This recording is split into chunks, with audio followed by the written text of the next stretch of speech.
안녕하십니까. 저는 여러분과 함께 계량경제학을 같이 공부하게 될 김재현이라고 합니다.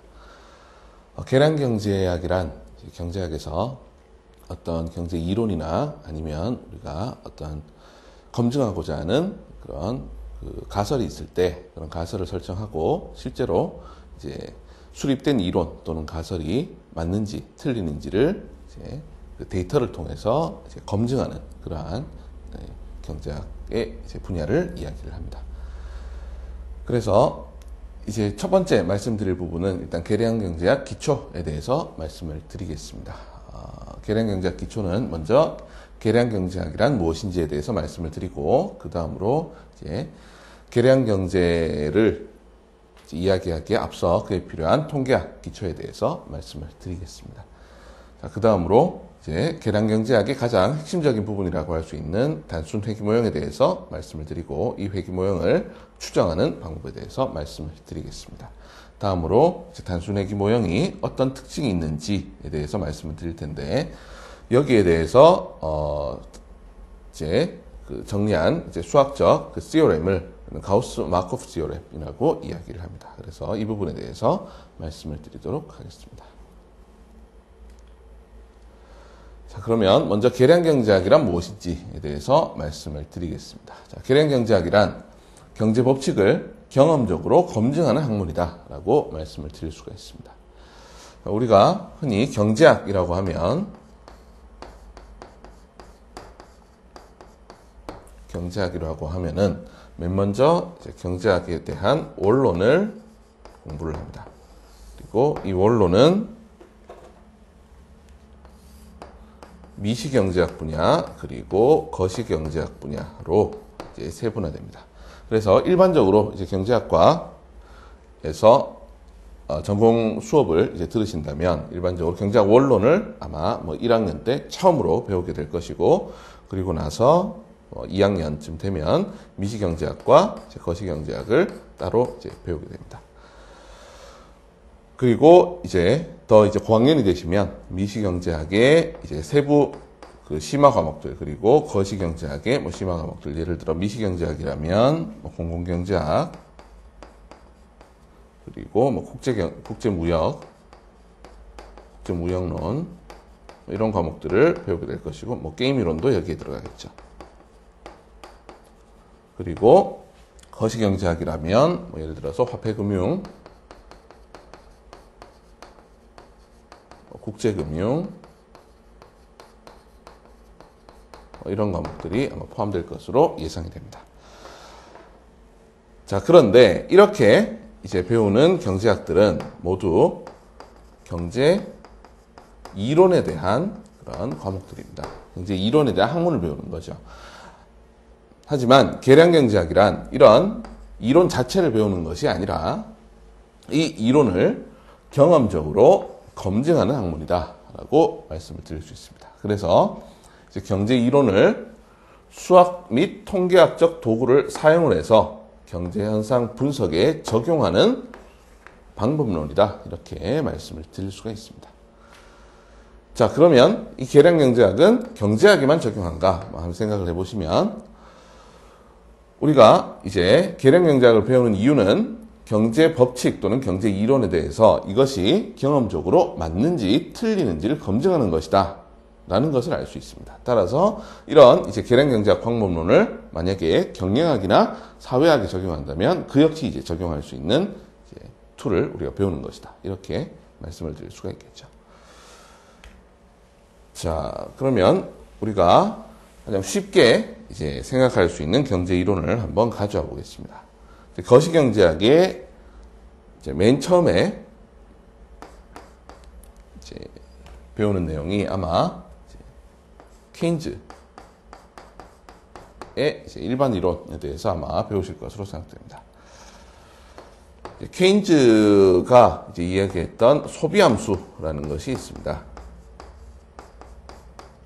케인즈의 소비함수는 어떻게 구성이 되어 있냐면 소비는 어떤 독립소비를 C0라고 표현을 하겠습니다. 이 독립소비라고 하는 것은 내가 소득이 전혀 없을 때에도 필요한 소비량이라고 생각을 하시면 되겠습니다. 그리고 더하기 베타 곱하기 YT 이렇게 이제 케인즈의 소비 함수를 표현할 수가 있습니다. 이때 YT라고 하는 것은 가처분 소득이 되겠습니다. 가처분 소득이란 총 소득에서 세금을 뺀 소득으로 우리가 실제로 쓸 수 있는 가처분 소득이다. 이렇게 표현할 수가 있겠습니다. 자, 그래서 케인즈의 소비 함수를 보시면 일단 소비는 가처분 소득의 크기에 비례한다라는 것을 알 수 있습니다. 그래서 이때 베타를 소득이 한 단위 증가했을 때, 자, 베타는 기울기죠. 1차 함수의 기울기이기 때문에 델타 YT분의 델타 C가 되고, 이 말은 가처분 소득이 한 단위 증가했을 때 소비량이 얼마나 증가하느냐, 즉 소득이 늘어났을 때 소비가 얼마나 늘어났냐를 나타나는 계수가 되겠죠. 그래서 이것을 한계 소비 성향이다 라고 이야기를 합니다. 자, 그래서 케인즈의 소비 함수를 보시면 가처분 소득이 한 단위 증가할 때 이제 베타만큼 그 소비가 늘어나게 되고, 다음으로 소비가 소득에 비례하긴 하지만 소득이 전혀 없더라도 사용해야 되는 그런 소비량이 있다라는 그러한 이야기가 되겠습니다.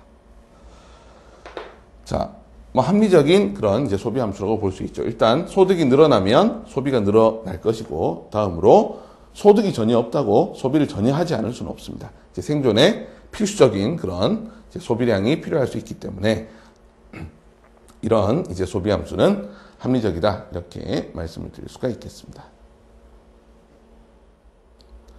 자, 그러면 이제 이러한 소비 함수가 있다고 할 때 실제로 데이터를 통해서 이 소비 함수가 실질적으로 뭐 맞는 이야기인지를 검증하고 싶다라고 해보겠습니다. 아니면 자, 한계 소비 성향은 생각을 해보시면 소득이 늘어났을 때 소비를 얼마나 증가시키느냐 이 이야기이기 때문에 소득보다 소비를 더 많이 할 수는 없겠죠. 만약에 뭐 은행으로부터 대출을 할 수 없다는 그런 가정을 한다면 소비가 소득을 넘어설 수는 없습니다.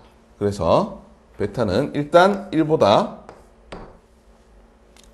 작다. 자, 베타는 1보다 작거나 같다라는 것을 알 수 있습니다.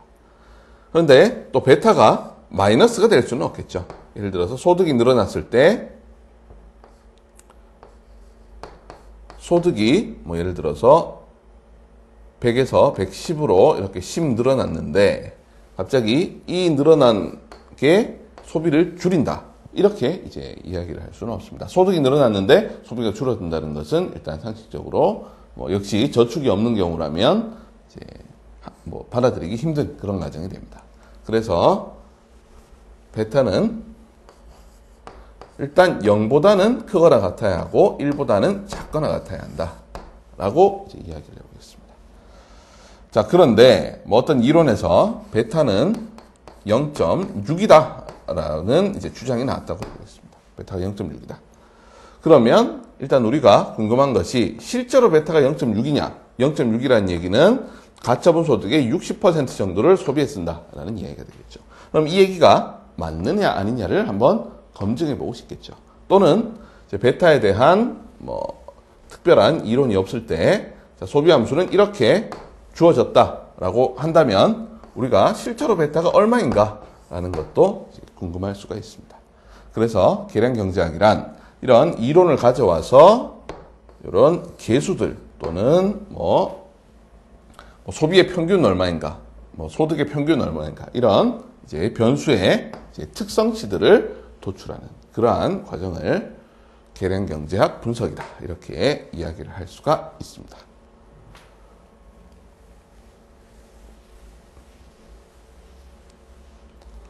자, 그러면 계량 경제학을 이제 분석하는 그 순서 체계에 대해서 말씀을 드리겠습니다. 먼저 첫 번째는 이론 또는 가설의 설정이 되겠습니다. 뭐 방금 소비함수 예에서 예로 들어본다면, 자, 우리가 2015년에 전 국민의 소비 행태가 어떻게 되는지 궁금하다라고 해보겠습니다. 그러면 일단 소비 행태를 우리가 관찰을 해야 되기 때문에 전 국민의 소비 함수를 설정을 해야 합니다. 자, 그러면 소비 함수를 우리가 C는 독립소비 더하기 베타 곱하기 YT라는 이런 케인즈 소비 함수를 이제 설정을 했다라고 하겠습니다.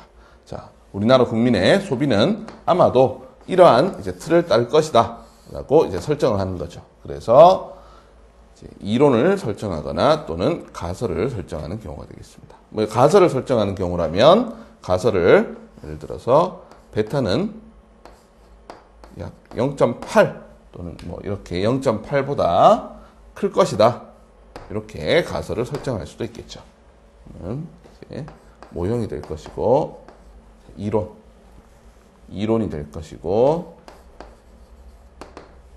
이거는 이제 뭐 가설이 되겠습니다. 자, 그러면 이렇게 이론 또는 가설을 설정을 했으면 자료를 수집을 해야겠죠. 자, 그러면 이런 이론을 통해서 우리가 뭐 한계 소비 성향이 얼마인지를 보여주고 싶다면 이때 수집해야 되는 자료는 일단 전 국민의 소비 자료 그리고 전 국민의 가처분 소득 자료를 이제 가져와야 하겠습니다. 자, 다음으로 세 번째는 그 이론에 대한 수리 모형을 설정을 해야 합니다. 자, 우리가 이제 이론을 수립할 때, 자, 이론은 소득이 소비에 비례한다 라는 것이 이론이라고 해보겠습니다. 그러면 이에 대한 수리 모형을 설정을 하게 되면 수리 모형은 C는 C0 더하기 베타 곱하기 YD 이런 형태로 이제 설정을 할 수가 있겠죠. 그래서 일단 첫 번째는 우리가 이렇게 글로 된 이론이나 가설을 설정하고 두 번째는 자료를 수집 그리고 세 번째는 그에 대한 수리 모형을 설정하는 과정을 거치면 되겠습니다. 자, 네 번째는 통계적 또는 경제학적 모델을 설정할 필요가 있습니다.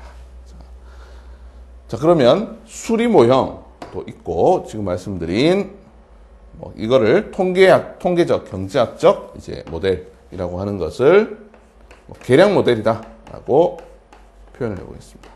계량 모형.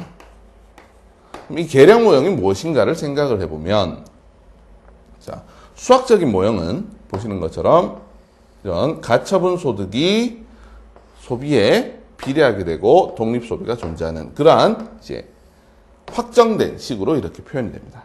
하지만, 자, 그러면 예를 들어서 가처분 소득이 월 100만 원인 가구가 있다고 생각을 해보겠습니다. 그리고 베타가 0.7이라고 가정을 해보겠습니다. 그러면 모든 가구의 소비가 자, 가처분 소득이 100만 원인 모든 가구의 소비가 70만 원이 된다라는 이야기인데 실제로 모든 가처분 소득이 100만 원인 그 가구들의 소비가 70만 원일 것이냐라고 해보면 그렇지는 않겠죠. 뭐 예를 들어서 68만 원인 가구도 있을 것이고 72만 원인 가구도 있을 것이고 80만 원인 가구도 있을 것이고 다양한 가구들이 있겠죠. 하지만 이 수리 모형이 만약에 맞다면 정확하게 가처분 소득이 100만 원인 가구의 소득이 70만 원인 것이 아니라 70만 원 언저리에서 이렇게 자료들이 분포가 되어 있을 가능성이 높습니다. 그래서 우리는 계량 모형은 이런 수리 모형으로 확정을 짓는 것이 아니라 계량 모형은 어느 정도 이거를 종속 변수라고 표현을 하고 이거를 독립 변수라고 표현을 하죠. 그래서 이 종속 변수가 어떤 독립 변수에 의해서 확정되는 모형이 아니라 어느 정도 이제 벗어나는 오차를 허용해주는 모형을 는 계량 모형이다 라고 이야기를 합니다. 그래서 계량 모형은 CI는 C0 더하기 베타 Y D I 더하기 입실론 i라는 어떤 오차항을 설정을 해 주게 되는 모형을 우리는 계량 모형이다 또는 통계 모형이다 라고 이야기를 합니다. 자, 그러면 이거를 수리 모형과 계량 모형의 차이를 한번 그래프를 통해서 나타내 보자면, 계량 모형은, 먼저 수리 모형은 이렇게 직선으로 나타나게 되겠습니다. C는 여기가 이제 절편이 C0가 되겠죠. 그리고 이때 기울기가 베타가 되겠습니다. 그러면 C는 C0 더하기 베타 곱하기 YT 이렇게 표현할 수가 있습니다. 그래서 바로 이렇게 직선으로 표현된 모형이 바로 수리 모형이 되겠습니다. 수학적 모형이다 라는 뜻이죠. 하지만 실제로 예를 들어서 여기가 100만 원이다. 가처분 소득이 100만 원이다 라고 했을 때 모든 가구의 소득이 이 모든 100만 원인 가구의 소비가 정확하게 이 자리가 70만 원이다. 그리고 베타가 0.7이다 라고 해보겠습니다. 그러면 모든 가처분 소득이 100만 원인 가구들의 소비가 70만 원일 수는 없겠죠. 그래서 실제로 분포를 보면 이 70만 원 언저리에서 이렇게 자료들이 분포되어 있을 가능성이 높습니다. 70만 원보다 소득이 높은 가구도 있을 것이고 70만 원보다 소득이 낮은 가구도 있을 것입니다. 근데 어떤 범위 분포 안에서 이렇게 자료들이 퍼져 있을 가능성이 있겠죠. 하지만 이것을 평균적으로 보자면 대략 가처분 소득 100만 원인 가구들의 평균적인 소비가 약 70만 원 정도이다. 이렇게 생각을 하는 것이 이제 맞는 이야기겠죠. 자, 그래서 예를 들어서 가처분 소득이 300만 원인 가구 역시 마찬가지겠죠. 300만 원인 가구 역시 정확하게 소비가 210만 원이라고 수학적 모델에서는 딱 떨어져서 나오지만 역시 이것도 이렇게 통계적 모형에서는 이렇게 정확하게 210만 원 이렇게 소비 값이 나오는 것이 아니라 210만 원 언저리에서 이렇게 분포된 그러한 분포 모형으로 결정이 되겠습니다. 자, 그래서 계량 모형은 어떤 특정 독립 변수 값에 대해서 종속 변수가 이렇게 분포되어 있는 그러한 모형으로 표현될 가능성이 높습니다. 그래서 계량 모형의 경우 CI는 C0 더하기 베타 곱하기 YTI 더하기 입실론 i라는 이런 오차항을 허용해주는 모형이라고 말씀을 드릴 수가 있겠습니다. 자, 그리고 이때 i라고 하는 것은 이제 어떤 가구의 번호가 되겠죠.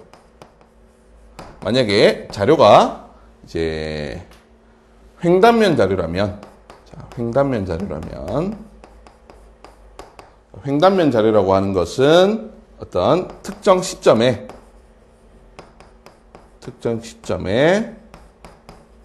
여러 개체에 대한 자료를 횡단면 자료라고 이야기를 합니다. 그리고 시간에 따른 자료는 이제 시계열 자료라고 이야기를 합니다. 시계열 자료는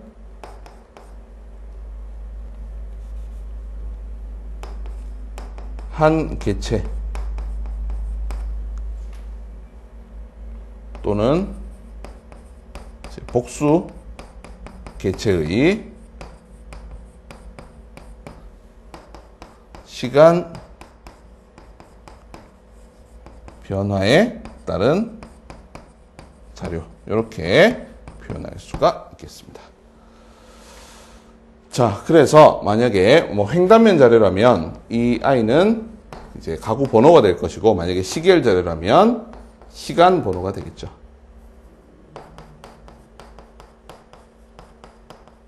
그래서 아직 자료의 뭐 계량 모형을 분석하기 위한 자료의 구조에 대해서 말씀을 드리지 않았기 때문에 지금 와닿지 않으실 수도 있지만, 이건 뒷부분에서 좀 더 자세하게 설명을 드릴 내용이기 때문에 생략을 하도록 하겠습니다.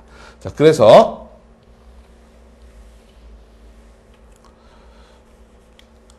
요약을 하면 수리 모형은 이렇게 보시는 것처럼 어떤 주어진 확정된 모형으로 표현되는 모형을 수리 모형이다 라고 이야기를 하고, 통계 모형 또는 이제 계량 모형이라고 하는 것은 이렇게 오차를 설정해 주는 그런 모형이다, 이렇게 말씀을 드릴 수가 있겠습니다.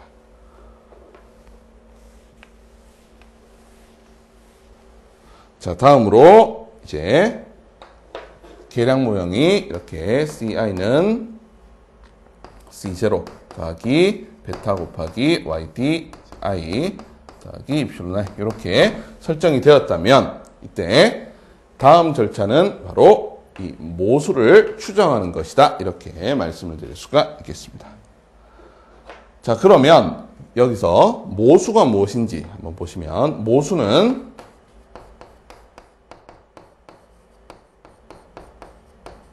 모집단의 특성치를 이야기를 합니다. 모집단이라고 하는 것은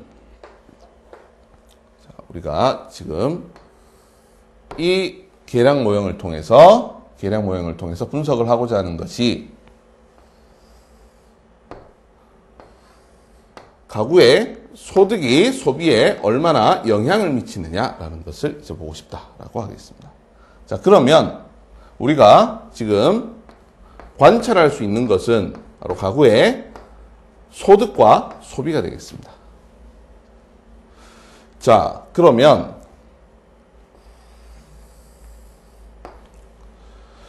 이 소득과 소비를 관찰할 대상이 바로 우리나라 전 가구가 되겠죠.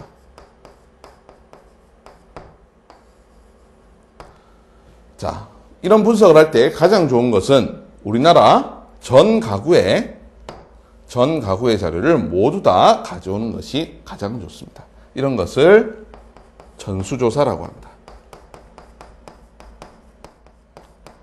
즉, 전체 수를 조사해서 자료를 가져온다는 얘기죠. 하지만 이런 전체를 조사하는 것은 시간과 비용도 너무 많이 이제 들고, 예를 들어서 시간도 굉장히 오래 걸리겠죠. 굉장히 오래 걸리기 때문에 우리나라 전 가구에 대한 소득과 소비를 조사하고 싶다 하더라도 이것을 1년에 한 번 하기도 굉장히 어렵습니다. 그래서 일반적으로는 전수조사는 약 5년에 한 번 이렇게 조사를 하게 되죠.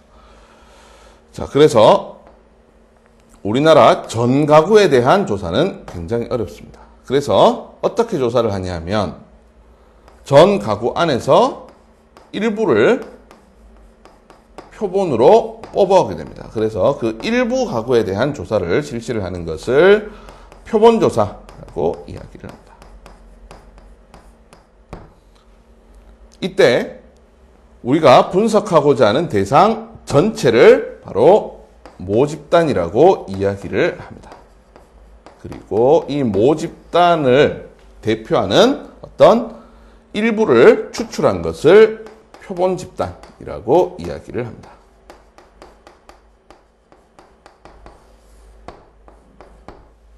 그러면 모집단은 어떤 분석의 대상이 되는 대상 전체를 이야기한다라는 것을 알 수 있고, 표본집단은 그 중에 일부만 추출한 것이다 라는 것을 알 수 있겠죠.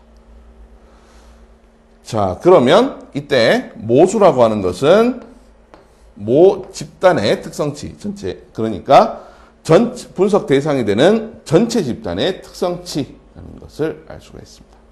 그러면 결국 모수를 관찰하기 위해서는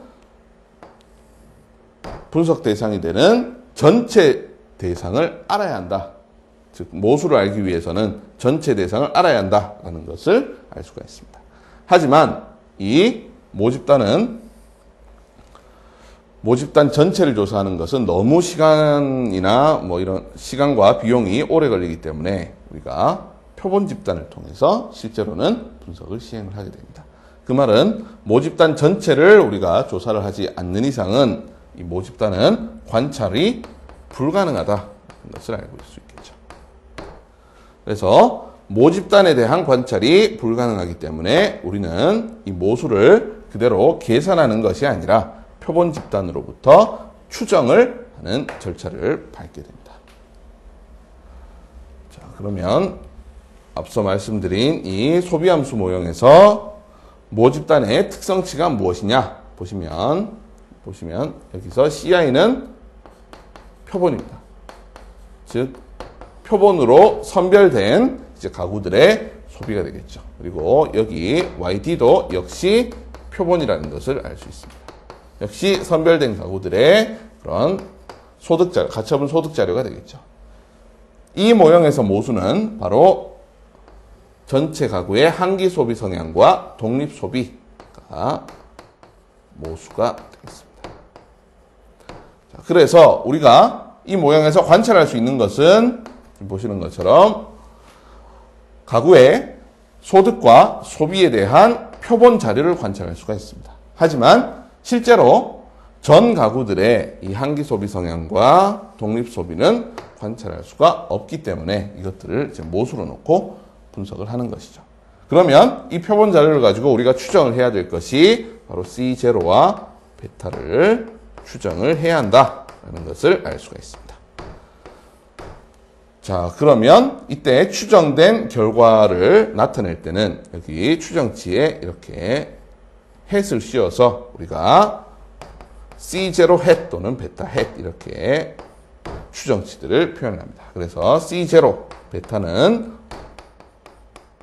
모수라고 표현을 하고, 그리고 일반적인 뭐 계량경제학 교재나 통계학 교재에서 위에 이렇게 모자가 씌워져 있는 것들은 이런 모수에 대한 추정치구나 하는 것을 알 수 있겠습니다. 자, 다음으로 적합도 검정을 실시를 하게 됩니다. 자, 적합도 검정이라고 하는 것은 여기 보시는 이러한 이제 계량 모형에서 C0와 베타를 계산을 했더니 C0 햇은 2.4 그리고 단위 100만원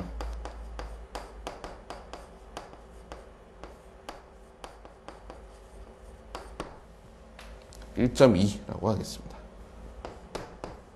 그리고 베타 햇은 0.65가 나왔다고 해보겠습니다.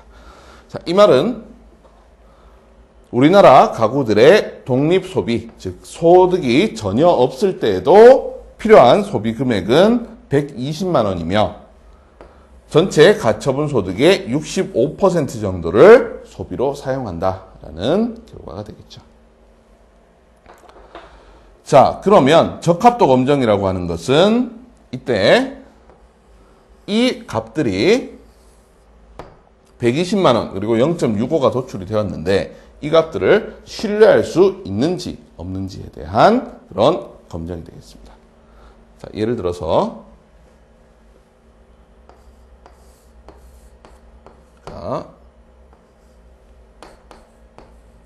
이 계량 모형을 검증을 하기 위해서 자료들을 가져왔다고 해보겠습니다. 가져왔더니 자료들이 이렇게 분포가 되어 있습니다. 자, 그래서 우리가 이 C0와 베타 햇을 검정을 하기 위해서, 추정을 하기 위해서, 추정이라고 하는 것은 이 값을 계산하는 것을 이야기하고, 검정이라고 하는 것은 이 값이 맞는지 아닌지를 확인하는 것을 이야기합니다. 자, 그래서 이렇게 추정이 되었다라고 해보겠습니다. 그래서 1.2 그리고 0.65 이렇게 추정이 되었습니다. 자, 그런데 보시면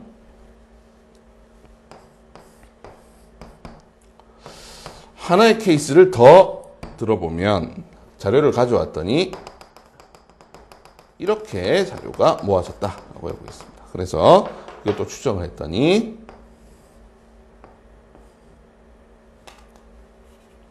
역시 1.2 그리고 0.65 이렇게 C0 햇과 베타 햇이 도출이 되었다라고 해보겠습니다. 자, 그럼 보시면 지금 아래에 있는 그래프를 보시면 데이터들이 이 직선 근처에 이렇게 분포를 하고 있는 것을 볼 수가 있습니다. 하지만 위의 그래프를 보시면 이 직선이 이 그래프를 관통하고 있긴 관통하고 있지만 그래프를 이렇게 그려도 될 것 같고 이렇게 그려도 될 것 같고 이렇게 그려도 될 것 같습니다. 즉, 이 직선은 자료를 잘 대표하고 있는 그러한 직선인데 반해 위에서 보시는 이 직선은 중간을 관통하고 있긴 하지만 이게 실제로 자료를 잘 대표하는지 의문이 가는 그러한 이제 분석 결과라는 것을, 추정 결과라는 것을 알 수 있겠죠. 자, 그래서 이 경우에는 이렇게 추정치가 도출되기는 하였지만 이것을 실제로 신뢰할 수 있는지에 대한 문제가 제기가 됩니다. 그래서 우리는 도출된 이 값들이 실제로 0.65와 1.2가 맞는지 혹은 이 값들이 실제로 0이 아닌지 우리가 신뢰할 수 없는 값이 아닌지에 대한 그런 검증을 실시를 하게 됩니다. 자, 그래서 이런 가설 이제 적합도 검정 절차를 거쳐서 이 값들이 적합하다라는 그러한 판정이 내려졌다면 이제 다음으로 우리가 알고 싶은 그러한 사실에 대해서 가설을 세우고 가설 검증을 해 볼 수가 있겠습니다. 자, 예를 들어서 이렇게 C0는 1.2 그리고 베타는 0.65가 도출이 되었을 때 혹시 베타 햇이 0.65가 아니라 내가 생각할 때는 약 0.4인 것 같은데 0.4가 맞는지 아닌지 이런 것들을 검증을 해 볼 수가 있겠습니다. 또는 자, 계량 모델을 이번에는 이렇게 케인즈의 소비 함수처럼 소비는 가처분 소득의 함수인 것만이 아니라 알파 곱하기 어떤 금리, 즉 어떤 가구가 돈을 벌고 나면 이제 소비만 하는 것이 아니라 저축도 하게 되겠죠. 그런데 저축을 하려면 이 이자율에 따라서 영향을 받게 됩니다. 따라서 소비가 이자율, 즉 금리에도 영향을 받는다. 라는 이러한 모형을 설정했다라고 해보겠습니다. 그래서 이제 C0 햇을 추정을 해보았더니 뭐 1.0이 도출이 되었고 베타 햇은 즉 한계 소비 성향은 0.5가 도출이 되었고 알파 햇은 뭐 0.1이 도출이 되었다라고 해보겠습니다. 자, 이때 이제 추정한 값들은 이렇게 도출이 되었는데 베타 햇과 알파 햇을 더하면 이제 어떤 연구자가 내가 생각할 때는 이 두 개를 더하면 0.7이 되어야 할 것 같은데 실제로 이 두 개를 더하면 약 0.7이 되는지 되지 않는지 또는 이 두 개를 더했을 때 이게 1보다 작아야 할 것 같은데 이게 실제로 1보다 작은지 아닌지 이런 이제 모형 안에서 여러 가지 이제 경제학적인 시사점 을 도출할 수 있는 여러 가지 가설을 세우고 그것들을 검증을 할 수가 있겠습니다. 자, 다음으로 이런 가설 검증이 끝나면 이제 마지막으로 할 수 있는 것이 바로 종속 변수에 대한 예측을 할 수가 있습니다. 자, 그러면 이런 이제 모형을 이렇게 설정한 수리적 모형을 이제 계량 모형으로 이렇게 바꿔준 다음에 C0 햇 그리고 베타 햇 그리고 알파 햇을 추정을 했다라고 해보겠습니다. 그랬더니 C0는 0.8 그래서 80만원 그리고 베타 햇은 0.4 그리고 알파 햇은 0.2 이렇게 도출이 되었다라고 해보겠습니다. 자, 그러면 만약에 가처분 소득이 200만 원이고 이 가구가 직면하는 이제 예금 금리가 3%인 그런 가구가 있다라고 해보겠습니다. 그러면 우리가 추정한 이 식에다가 독립변수를 이렇게 넣어주게 되면 이때 우리가 이 가구의 소비가 대략 얼마나 될 것이다 라는 것을 예측을 해볼 수가 있겠죠. 자, 그래서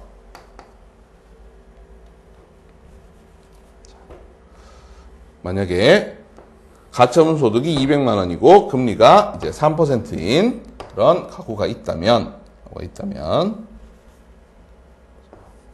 그래서 이때 이자율에 다니는 퍼센트 그리고 가처분 소득에 다니는 100만 원이라고 했을 때